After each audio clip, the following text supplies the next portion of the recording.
இன்னைக்கு நம்ம little super stars TV மொபைல்னு ஸ்கிரீன் அடிக்ஷன்ல முழுகி போகாம ஓடி ஆடி விளையாடி ஹெல்தியாவும் ஷார்ப்பராவும் வளரணும் இல்லையா? 50+ கிட்ஸ் சென்ட்ரிக் அமெனிட்டிஸ்.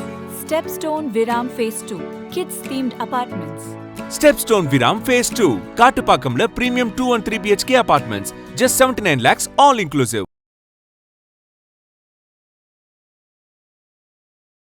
இது எல்லாமே அஜித் தரப்பில் இருந்து கிளப்பி விடப்படுகிற ஒரு வதந்தி. முக்கியமாக அஜித்துடைய பிஆர் டீம் என்ன பண்ணுறாங்கன்னா, அஜித் ஒன்று சும்மா இல்லை, அஜித்துக்கு வந்து ஒரு மிகப்பெரிய டிமாண்ட் இருக்குது, பெரிய பெரிய டைரக்டர்லாம் அஜித் வீட்டு வாசலில் க்யூவில் நிற்கிறாங்க அப்படின்னு ஒரு தோற்றத்தை ஏற்படுத்துவதற்காக கண்ணா பின்னான்னு வந்து இந்த வதந்திகளை வந்து கிளப்பி விடுறாங்க.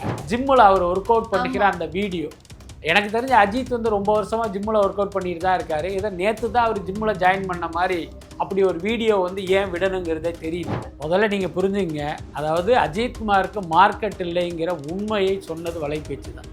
என்ன காரணம்னா, போன வருஷம் அவருக்கு மார்க்கெட் வந்து ஒரு 225 கோடியாக இருந்தது. இன்னைக்கு அவருடைய மார்க்கெட் வந்து 175 கோடியாக குறைந்து விட்டது. 50 கோடி ரூபாய் குறைஞ்சிது. விஜயை பிடித்தவர்கள் ஒரு கூட்டம், விஜயை பிடிக்காதவர்கள் ஒரு கூட்டம். அவங்க வந்து அஜித்தை கொண்டாடுவாங்க. நீங்கள் அஜித் ரசிகர்களில் போய் கேட்டிங்கன்னா, அஜித்தை பிடித்து அவர் பின்னால் போனவர்கள் பாதி பேர், விஜயை பிடிக்காமல் அஜித் பின்னால் போனவர்கள் பாதி பேர்.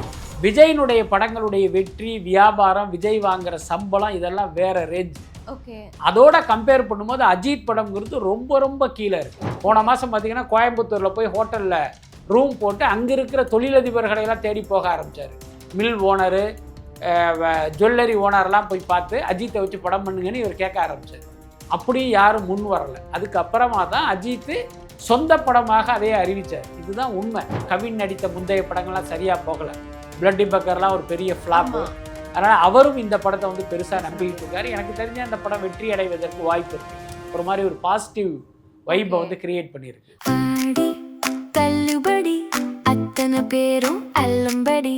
6 முதல் 60% வரை ஆடி தள்ளுபடியுடன் super Saravana stores, Chennai, Madurai, Kovai. Okay sir, அடுத்ததா பார்க்கும்போது வந்து அஜித்குமார் அவர் வந்து இப்போ ரீசெண்டாக நிறைய வீடியோஸ்லாம் போட்டுட்டு இருக்காங்க, இந்த எக்ஸசைஸ் பண்ற மாதிரி. ஸோ இந்த மாதிரி வீடியோஸ்லாம் போட்டுக்கும்போது இது வந்து எந்த படத்துக்கானதுன்னு வந்து மக்கள் எதிர வந்து நிறைய கேள்விகள் வந்துருச்சு. இது வந்து ஆதிக் அவர்களுடைய படமா, அப்படி இல்லைன்னா வந்து சங்கர் படத்துல வந்து நடிக்கிறதா வந்து நிறைய பேர் சொல்லிட்டு இருந்தாங்க. ஸோ அந்த படத்துல நடிக்க வாய்ப்பு இருக்கா அப்படின்ற மாதிரி நிறைய கேள்விகள் போயிட்டு இருந்து. ஸோ சங்கர் சார் படத்துல நடிக்கிறதுக்கு வாய்ப்பு இருக்கா சார்? சங்கர் படத்தில் அஜித் நடிப்பதாக வந்தது ஒரு வதந்தி. உண்மை கிடையாது. அது நம்ம சங்கர் தரப்புலேயே விசாரிச்சுட்டா, சங்கர் சார் இப்போ அமெரிக்காவில் இருக்கார். அதுதான் உண்மை. சில வருடங்களுக்கு முன்பு அப்படி ஒரு அட்டம்ப்ட் நடந்தது. அதுக்கப்புறம் அது ஒத்து வரலைன்ட்டு அந்த ப்ராஜெக்ட் அப்படி ஆரம்ப கட்டத்திலேயே அது இல்லாமல் போயிடுச்சு. அதனால் இப்போ சங்கருக்கும் அஜித்தை வச்சு படம் எடுக்கணுங்கிற ஐடியா கிடையாது, அஜித்துக்கும் சங்கர் இயக்கத்தில் நடிக்கணுங்கிற ஒரு ஐடியா கிடையாது. ஆனால் இது எல்லாமே அஜித் தரப்பில் இருந்து கிளப்பி விடப்படுகிற ஒரு வதந்தி. முக்கியமாக அஜித்துடைய பிஆர் டீம் என்ன பண்ணுறாங்கன்னா, அஜித் ஒன்று சும்மா இல்லை, அஜித்துக்கு வந்து ஒரு மிகப்பெரிய டிமாண்ட் இருக்குது, பெரிய பெரிய டைரக்டர்லாம் அஜித் வீட்டு வாசலில் க்யூவில் நிற்கிறாங்க அப்படின்னு ஒரு தோற்றத்தை ஏற்படுத்துவதற்காக கண்ணா பின்னான்னு வந்து இந்த வதந்திகளை வந்து கிளப்பி விடுறாங்க. அவர் டைரக்ஷனில் நடிக்கிறாரு, இவர் டைரக்ஷனில் நடிக்கிறாரு, அந்த கம்பெனியில் நடிக்கிறாரு, இந்த கம்பெனியில் நடிக்கிறாருங்கிற மாதிரி பயங்கரமாக பரப்பி விடுறாங்க. மற்றபடி உண்மை இல்லை. அதுக்கப்புறம் நீங்கள் சொன்ன மாதிரி அந்த ஜிம்மில் அவர் ஒர்க் அவுட் பண்ணிக்கிற அந்த வீடியோ, எனக்கு தெரிஞ்ச அஜித் வந்து ரொம்ப வருஷமாக ஜிம்மில் ஒர்க் அவுட் பண்ணிட்டு தான் இருக்கார். இதை நேற்று தான் அவர் ஜிம்மில் ஜாயின் பண்ண மாதிரி அப்படி ஒரு வீடியோ வந்து ஏன் விடணுங்கிறதே தெரியல. என்ன காரணம் அப்படின்னா, இன்றைக்கு ரசிகர்களால் அஜித்குமார் மெல்ல மெல்ல மறக்கடிக்கப்பட்டு கொண்டு இருக்கிறார். அதான் முக்கியமான விஷயம். அஜித்தெல்லாம் இன்னும் சில வருடங்களில் ரசிகர்கள் மறந்துடுவாங்க. அந்த நிலைமையில தான் அவருடைய நிலைமை இருக்குது. அவர் தான் அதுக்கு காரணம், வேறு யாரும் இல்லை. சினிமா விட்டுட்டு கார் ஓட்ட போயிட்டார். அப்போ ரசிகர்கள் அவரை மறந்துட்டாங்க. அதுதான் மேட்ரு. இப்போ அவரை ரிமைண்ட் பண்ணுவதற்காக இதெல்லாம் போடுறாங்க. ஆனால் என்னென்னா, அவர் ஒர்க் அவுட் பண்ணுற வீடியோவை பார்த்தா உண்மையிலே அஜித் மீதான அந்த இமேஜே வந்து ஒரு மாதிரி சேதாரம் மாற மாதிரி தான் எனக்கு தோணுது. ஏன்னா அஜித்தை வந்து ஒரு ஹீரோவாக தான் எல்லாரும் பார்க்குறாங்க. ஆனால் அதில் போய் நீங்கள் அவர் எக்ஸசைஸ் பண்ணுறதை பார்க்கும்போது ஒரு மிடில் ஏஜ், அதாவது ஒரு 50ஐ கடைந்த ஒருத்தர் வந்து ரொம்ப கஷ்டப்பட்டு அந்த ஜிம்மில் ஒர்க் அவுட் பண்ணுற மாதிரி தான் அதில் இருக்குது. அதனால் அவங்க என்ன நினச்சிட்டு அந்த வீடியோ போட்டாங்களோன்னு தெரியல, அது நெகட்டிவாக தான் ஒர்க் அவுட் ஆகிருக்கு. ஓகே சார், அதே மாதிரி நீங்களுமே சொன்னீங்க ரசிகர்கள் வந்து அஜித் அவர்களை வந்து மறந்துட்டு இருக்காங்கன்னு.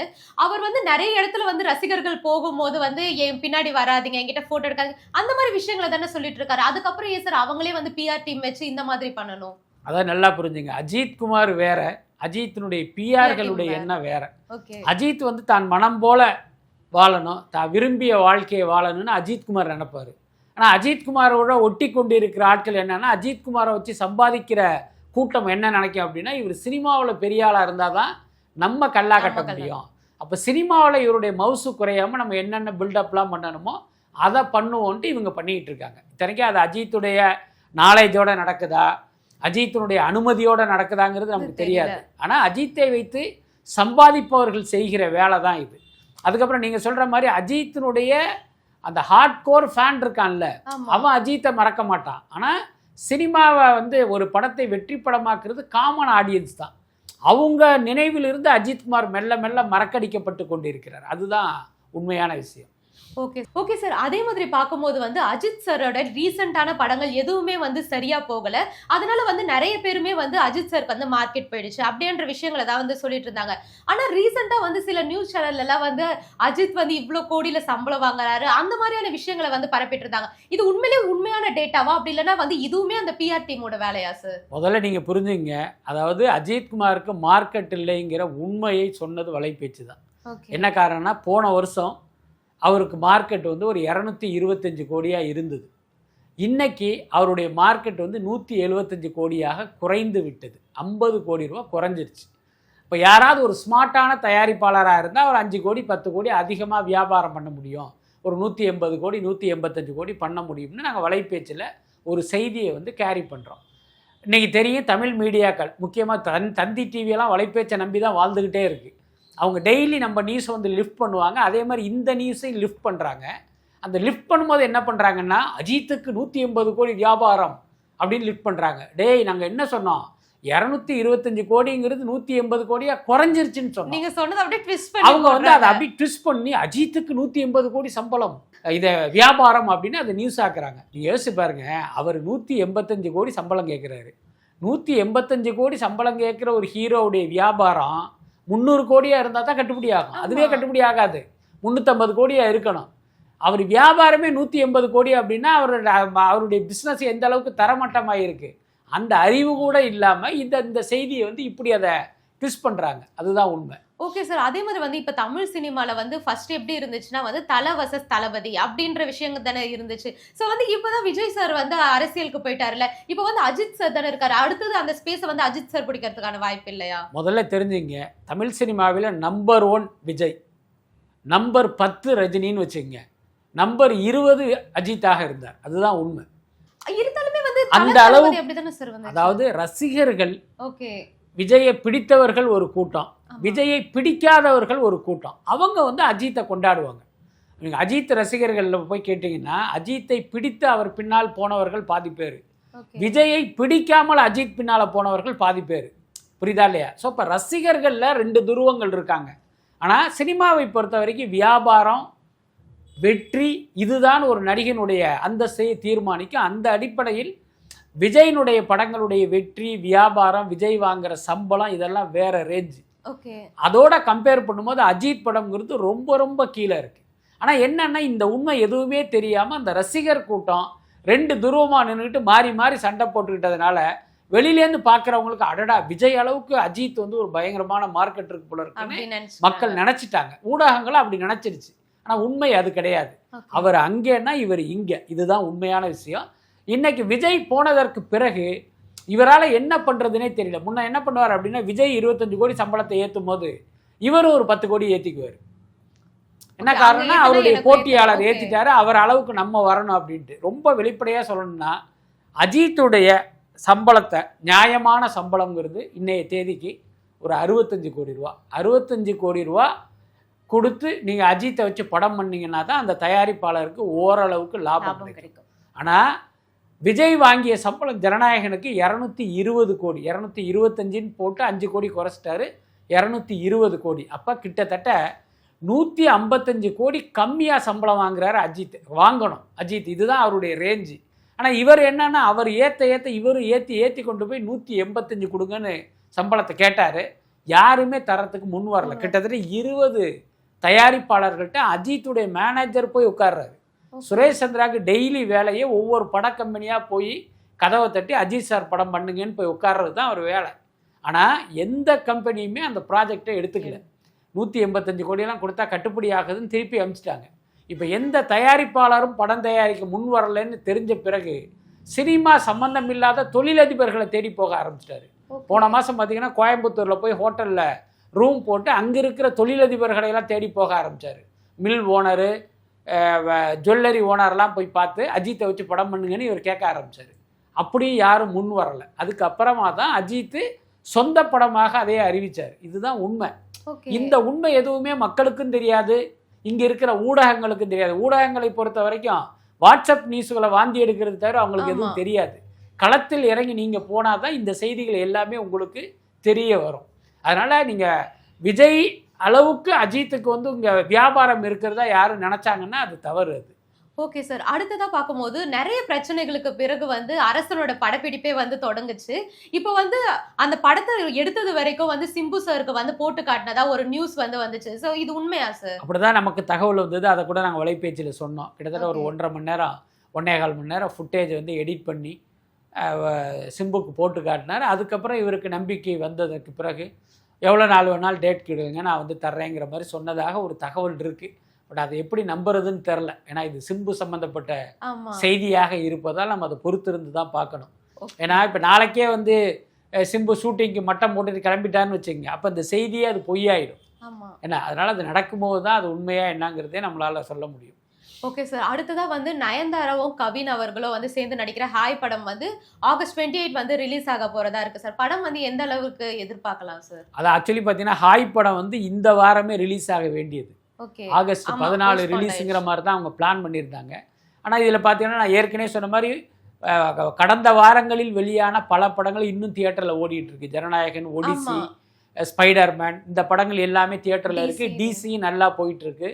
இந்த கட்டத்தில் இந்த வாரமே 2 படம் மகுடம், விஸ்வநாதன் சென்ஸ் வருது. இது கூட ஹாய் வந்தால் தியேட்டர் கிடைக்காதுங்கிறதுனால அவங்க ஒரு வாரம் தள்ளி வர்றாங்க. பட் எனக்கு தெரிஞ்சு பார்த்தீங்கன்னா நயன்தாராவெலாம் அந்த படத்தில் வந்து ரொம்ப நம்பிக்கையோடு இருக்காங்க. அவங்க தான் தயாரிப்பாளர். அதுக்கப்புறம் ஜி நெட்வொர்க் தான் இதனுடைய ஃபண்ட் பண்ணியிருக்காங்க. அவங்களுக்கும் இந்த படத்தின் மீது ஒரு பெரிய நம்பிக்கை. அதனால் இன்னும் சொல்லப்போனால் கவின் நடித்த முந்தைய படங்கள்லாம் சரியாக போகலை.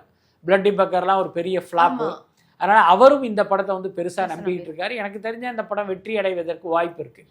ஒரு மாதிரி ஒரு பாசிட்டிவ் வைப்பை வந்து கிரியேட் பண்ணியிருக்கு. Okay sir. அதே மாதிரி வந்து நயன்தாரா அவர்கள் வந்து ரீசெண்டாக எந்த ஈவெண்ட்ஸ்லையுமே வந்து அவங்களோட பட ஈவெண்ட்ஸ்லேயே வந்து கலந்துக்காம இருந்தாங்க. இப்போ வந்து டாக்ஸிக்கோட ஆடியோ லான்ச்ல வந்து பங்கேற்றிருக்காங்க சார். அதை பற்றி என்ன நினைக்கிறீங்க? ஆமாம், அதுக்கான காரணம் வந்து ஹீரோ யஷ் அவர் அழைத்ததால் வந்தேன்ட்டு அந்த ஈவெண்ட்டில் சொன்னாங்க. நாங்கள் கூட அந்த ஈவெண்ட் போயிருந்தோம். அப்போ அந்த ஆங்கர் பார்த்தீங்கன்னா முதல் கேள்வியே அதை தான் கேட்டார். யார் எந்த ஈவெண்ட்டுக்கு வரமாட்டீங்களே, இந்த ஈவெண்ட்டுக்கு எப்படி வந்தீங்கன்னு கேட்டதில் அவங்களே ஒரு மாதிரி ஷாக் ஆகிட்டாங்க. என்னடா வந்ததும் வராததுமா இப்படி செக் வச்சுட்டாரேங்கிற மாதிரி பார்த்தா அப்புறம் சுதாரிச்சுட்டு அப்படி பேச ஆரம்பித்தாங்க. அப்போ அவங்க சொன்ன விஷயம் என்னென்னா யஷ் ஃபோன் பண்ணி கூப்பிட்டாரு, அதை வந்து என்னால் அவாய்ட் பண்ண முடியல, அதனால தான் நான் வந்தேன்னு சொன்னாங்க. அது கிட்டத்தட்ட உண்மை தான். நானும் கூட நயன்தாரா தரப்புல எல்லாம் விசாரித்தேன். முதல்ல வந்து அந்த கம்பெனிலேருந்து நயன்தாரா மேனேஜரை அப்ரோச் பண்ணி அவங்க எப்படியாவது ப்ரொமோஷனுக்கு வரணும்னு கேட்கும்போது அவங்க மாட்டேன்னு சொல்லிட்டாங்க. நம்ம தான் எந்த படத்துக்கும் போகிறதில்ல, இந்த படத்துக்கு மட்டும் போனால் அது சரியாக வராது, அதனால் நான் வரலேன்னு சொல்லிடுங்கன்ட்டாங்க. அதுக்கப்புறம் அவங்க தொடர்ந்து இவங்களை அப்ரோச் பண்ணிகிட்டு இருக்கும்போது சொன்னாரா, ஏங்க ஒருவேளை யஷ் கூப்பிட்டா வர்றதுக்கு வாய்ப்பு இருக்குது, நீங்களும் நானும் கூப்பிட்டாலும் வரமாட்டாங்கன்னு அவர் கமெண்ட் அடிச்சிருக்காரு. உடனே யஷ்டே ஃபோன் அடிச்சிட்டாரு நயன்தாராக்கு. அப்போ இவங்க வந்து சல்மான் கானுடைய ஹிந்தி பட ஷூட்டிங்கில் பாம்பேயில் இருக்காங்க. அப்போ சொன்னாங்களா, இல்லை இது மாதிரி சல்மான் பட ஷூட் போயிட்டுருக்கு, நிறைய காம்பினேஷன்ஸ் எடுத்துக்கிட்டு இருக்காங்க, இந்த கட்டத்தில் நான் வந்தேன்னா அவங்க ஷூட்டிங்கே பிரேக் ஆகும், அதுக்கு சல்மான் எந்த அளவுக்கு ஒத்துக்குவார்னு தெரியல அப்படின்னு சொல்லும்போது நான் வேணா சல்மான்கிட்ட பேசுகிறேன்ட்டு அவர் எஸ் சல்மான்கிட்டே பேசிட்டாராம். ஓகே, அப்படிதான் வந்து வந்தாங்க. ஆமாம், சல்மான் என்ன பண்ணிட்டாரா, அதான் அவருடைய உயரிய பண்பு. தன்னுடைய படம் ஷூட் போகுது, இவங்க போனாங்கன்னா அது பிரேக் ஆகும், அதனால் நஷ்டமாகணும்னு அவருக்கு தெரியும். பட் அதே நேரம் ஒரு படத்தினுடைய ப்ரொமோஷனுங்கிறது ரொம்ப முக்கியம், ஹீரோயின்ங்கிறது கண்டிப்பாக அங்கே இருக்கணும். இவங்க போகலைன்னா அந்த படத்துக்கு வந்து அது ப்ரொமோஷன் சரியாக அமையாது அப்படின்ட்டு இவர் பிரேக் விட்டுட்டு நயன்தாரா வந்து அவர் பெங்களூருக்கு அனுப்பிச்சிருக்காரு. அது வந்து உண்மையிலே ஒரு நல்ல பண்பு தான். ஓகே சார், அடுத்ததா வந்து நம்ம விஸ்வநாதன் அண்ட் சன்ஸ் அந்த படத்தை பத்தி பேசுறோம். அது ரிலீஸ் ஆன அப்பவே தான் வந்து மகுடம் படம் வந்து ரிலீஸ் ஆச்சு. ஸோ அந்த படம் வந்து எப்படி இருக்கு சார்? அந்த மகுடம் படங்கிறது ஒரு பெருசாக எதிர்பார்க்கப்பட்ட ஒரு படம். ஆனால் அன்ஃபார்ச்சுனேட்லி அது அந்த அளவுக்கு இல்லை. அதுக்கு மெயின் காரணம் என்னென்னா படத்தினுடைய லென்த்து தான். 3 மணி நேரம் 5 நிமிஷம். எவ்வளவு சூப்பர் படமாக இருந்தாலும் 2.5 மணி நேரத்துக்கு மேலே இருந்தால் அந்த படத்தை நிச்சயமாக ரசிக்க முடியாது. ஆனால் மகுடம் படத்தை பொறுத்த வரைக்கும் அது ஒரு சுவாரஸ்யமான கண்டென்ட் இல்லை. ரொம்ப ஒரு ஆவரேஜான விஷயந்தான். இத்தனைக்கும் பார்த்தீங்கன்னா விஷால் வந்து டைரக்ட் பண்ணியிருக்காரு முதல் முறையாக. அர்ஜுன் கிட்ட உதவி இயக்குனராக இருந்து கிட்டத்தட்ட ஒரு 30 வருட சினிமா அனுபவம் கொண்ட விஷால் பார்த்தீங்கன்னா இந்த படத்தை பண்ணியிருக்காரு. ஆனால் அது அந்த அளவுக்கு ஈர்க்கலை, அதுதான் உண்மை. ஓகே சார், அடுத்ததாக பார்க்கும்போது இந்த விஷால் சார் வந்து இயக்கியிருக்காருன்னு சொன்னீங்க இல்லையா, ஒரு பிடிஎஸ் மொமெண்ட் வந்து ஒரு வீடியோ வந்து சோஷியல் மீடியா ஃபுல்லாக செம்ம வைரலாக இருந்துச்சு. அந்த அவர் நின்றுட்டு இருப்பாரு, பின்னாடி வந்து நிறைய லேடிஸ் நின்றுட்டு இருப்பாங்க. அந்த சீன் வந்து ஒன்று வந்துச்சு இல்லையா, அதோட பிடிஎஸ் மொமெண்ட் தான் வந்து இப்போ சோஷியல் மீடியாவில் செம்ம வைரலாக போயிட்டு இருக்கு. அதில் வந்து அவர் நடிச்சும் இருப்பாரு. கரெக்டாக அவருடைய சீன் வந்து போகும்போது கேமராமேன் கூடயே போயிட்டு அந்த எப்படி எடுக்கணும் அப்படின்ற விஷயங்கள் எல்லாம் சொல்லியிருப்பாரு. ஸோ அந்த வீடியோவை பார்த்தீங்களா சார்? நான் வீடியோ பார்க்கல. அது நிறைய ஷூட்டிங் ஸ்பாட்லாம் நம்ம பார்த்துருக்கோம். என்னன்னா ஹீரோவே டைரக்டராக இருக்கும்போது அவங்க 2 ரோலையுமே பண்ணி ஆகணும். கேமரா முன்னால் ஹீரோவாக நடிக்கணும், கேமராக்கு பின்னால் ஒரு டைரக்டராகவும் அவங்களுடைய வேலைகளை செய்யணும். அது மாதிரி அதெல்லாம் நிறைய நடந்திருக்கு. அது ஒரு ஒரு புதுசாக பார்க்குறவங்களுக்கு அது கொஞ்சம் வித்தியாசமாக இருக்கும். ஆனால் பல ஷூட்டிங் ஸ்பாட்டில் நானே அது மாதிரிலாம் பார்த்துருக்கேன். ஓகே சார், இன்னைக்கு நிறைய விஷயங்களை வந்து எங்க கூட பகிர்ந்துக்கிட்டீங்க. உங்களுடைய நேரத்துக்கு ரொம்பவே நன்றி சார். நன்றி.